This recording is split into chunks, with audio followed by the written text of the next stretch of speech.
Ya está con nosotros el asambleísta Jorge Peñafiel del movimiento Construye, con quien conversaremos temas importantes como por ejemplo las reformas al Código de Protección de la Niñez, que está implícito también la reducción de los procesos de tiempo de adopción, importantísimo tema. Pero no podemos dejar de desaprovechar la oportunidad de conversar de temas coyunturales que son muy sensibles para el país. Le damos la bienvenida a nuestro invitado Jorge Peñafiel y le consultamos cuán contaminado está el legislativo y el judicial en los casos de delincuencia organizada que develan los casos purga y metástasis. ¿Estará acaso rondando purga por el legislativo? Bienvenido.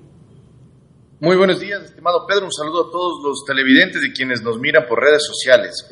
Varias cosas, ¿no? Definitivamente el legislativo, la Asamblea Nacional en este momento está padeciendo una crisis en relación a la vinculación de muchos de sus personajes o ex-personajes con el crimen organizado y con el narcotráfico. Ya conocimos de anteriores procesos el caso de Ronnie Aliaga, por ejemplo, que formó parte él directamente de una de las bandas que en este momento están declaradas como enemigos públicos del Estado ecuatoriano.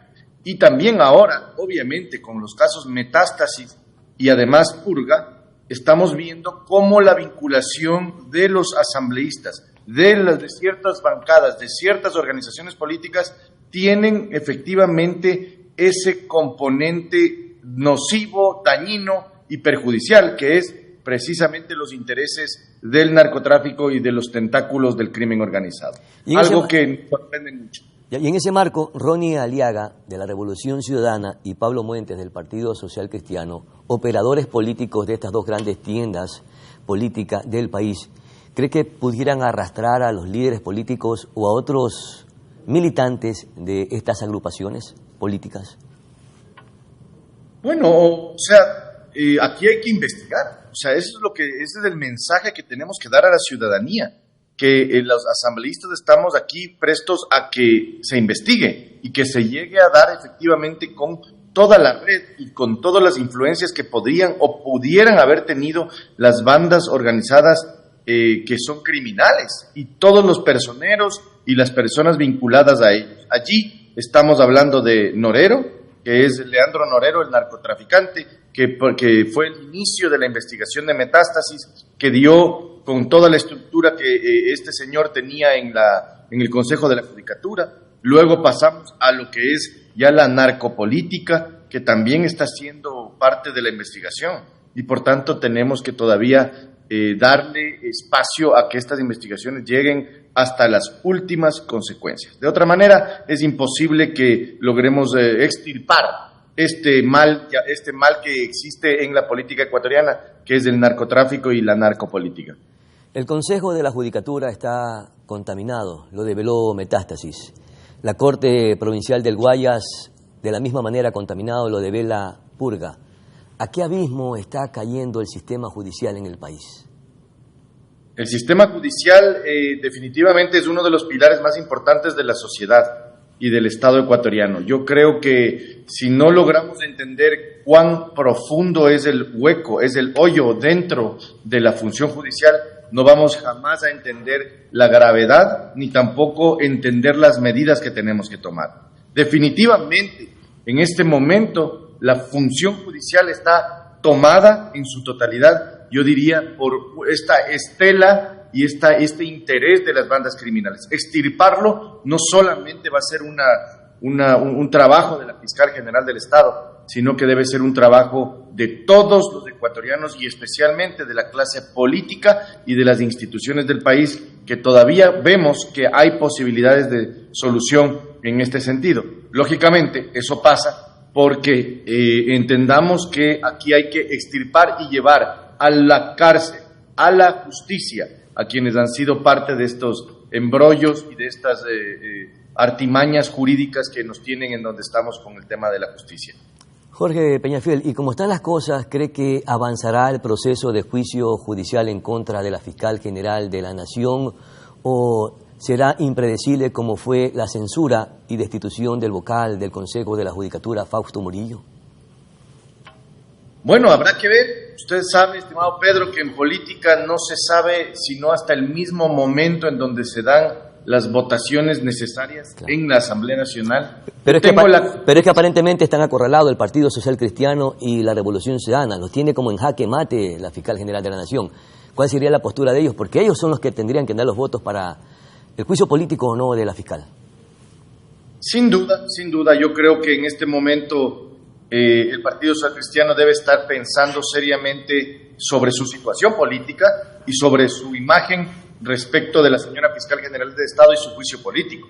Pero sí, hay que mencionar que si es que efectivamente el Partido Social Cristiano desea apoyar el juicio político, es decir, la censura y la destitución de la fiscal, estaría firmando su sentencia de muerte, debido a que la señora Fiscal General del Estado es la única funcionaria en estos momentos, desde las instituciones públicas independientes, que efectivamente ha mostrado y ha dado esas muestras claras que están luchando contra la corrupción.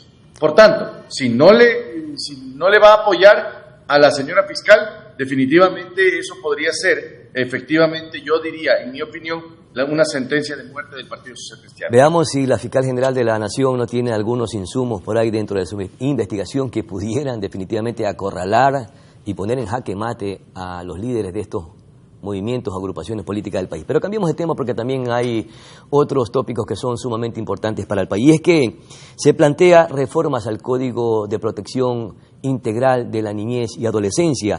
¿Qué cambios sustanciales se están proponiendo efectivamente para proteger a nuestros niños? Ya hemos visto en estos últimos días casos que realmente indignan y duelen. Definitivamente, y yo coincido contigo, estimado Pedro, estamos ante también una crisis en relación al manejo y sobre todo a la protección que deben tener los niños, niñas y adolescentes en relación a varios temas, en la seguridad, en su desarrollo integral, pero también en un tema que no ha querido ser topado por mucha gente, y es el tema de adopciones. Porque las adopciones, aquellos niños que no encuentran una familia, que no pueden desarrollarse, definitivamente tienen que ser prioridad de Estado. En el Ecuador hemos vivido varios años de abandono en este tema, con el Código Orgánico de la Niñez y Adolescencia, que en este momento ya queda obsoleto ante las realidades y las condiciones actuales de los niños. Se está trabajando en un Código Integral de la Protección de los Derechos de los Niños, Niñas y Adolescentes en la Comisión de la Niñez en la Asamblea Nacional, en donde estamos planteando varios elementos que son importantes. El mejoramiento y sobre todo el mejoramiento del tiempo que demoran para los procesos de adopción, entre otros temas que definitivamente vienen a aportar, a ayudar a las condiciones para la adopción, sobre todo para el desarrollo integral del niño, niña y adolescente, porque hay que impulsar siempre el bien superior del niño, que va más allá del entendimiento simple de la ley. Asambleísta, la adopción de niños abandonados en el país se prevé que está entre 3 y 5 años de duración. ¿Cuánto desalienta este tiempo para que personas que deseen adoptar niños desistan? Bueno, en efecto, muchísimo, ¿no? Usted debe comprender que las condiciones en las cuales los niños entran a un proceso de adopción son condiciones paupérrimas, son condiciones terribles, porque normalmente hay una fase administrativa que demora mucho, en donde se tiene que identificar la ausencia de un familiar que pueda hacerse cargo hasta el 3er grado de consanguinidad, hay que identificar que esa persona no quiere efectivamente hacerse cargo de alguien que definitivamente no es un vía crucis el proceso y el trámite de adopción. ¿Qué van a simplificar? ¿O qué buscan simplificar con estas reformas al Código de Protección Integral de Niñez y Adolescencia? Básicamente 2 elementos, estimado Pedro. Uno, la fase administrativa. Queremos que los procesos no sean burocráticos, queremos que los procesos sean ágiles y sobre todo que den viabilidad y solución a los problemas que efectivamente tiene el elemento burocrático y administrativo. Y 2, es el elemento de la calidad de la adopción, es decir, poder mejorar las condiciones para que los niños, niñas y adolescentes encuentren familias que efectivamente le vayan a solucionar su vida y puedan darle ese cobijo que solamente una familia, unos padres pueden dárselo. Y de esa manera pretendemos mejorar las condiciones en tiempo y también en calidad de las adopciones. ¿Y qué están planteando para que, por ejemplo, no se repitan o disminuyan considerablemente estos 2 eventos que pudimos ver los ecuatorianos en redes sociales en estas últimas semanas, el caso del colegio SEC y en el colegio Otavalo. ¿De qué manera van a proteger efectivamente a nuestros niños y adolescentes para que no hayan estos atropellos, estos actos violentos, estos bullying que afectan a los niños? Han habido casos inclusive de suicidio por este tipo de situaciones.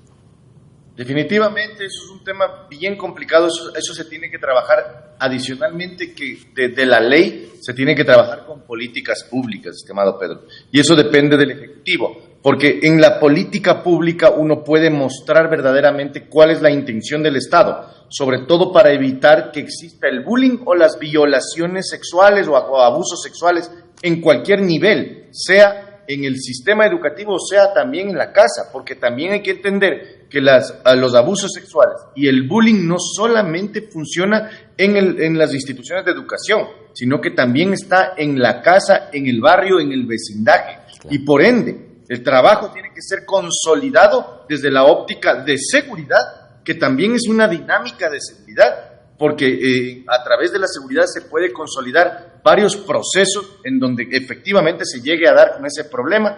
El tema de las instituciones educativas, un trabajo conjunto con el Ministerio de Educación y también con las políticas públicas que requieren, a través del Ministerio de Inclusión Económica y Social, que requieren las familias ecuatorianas para que los abusos sexuales, el bullying y en general todos los padecimientos que pueden tener nuestros hijos sean cada vez menores e incluso desaparecer. Siempre es un gusto conversar con usted, asambleísta Peñafiel. Muchas gracias por atender esta conversación, esta plática con Noticias Oromar. Vamos a nuestra pausa publicitaria, ya volvemos.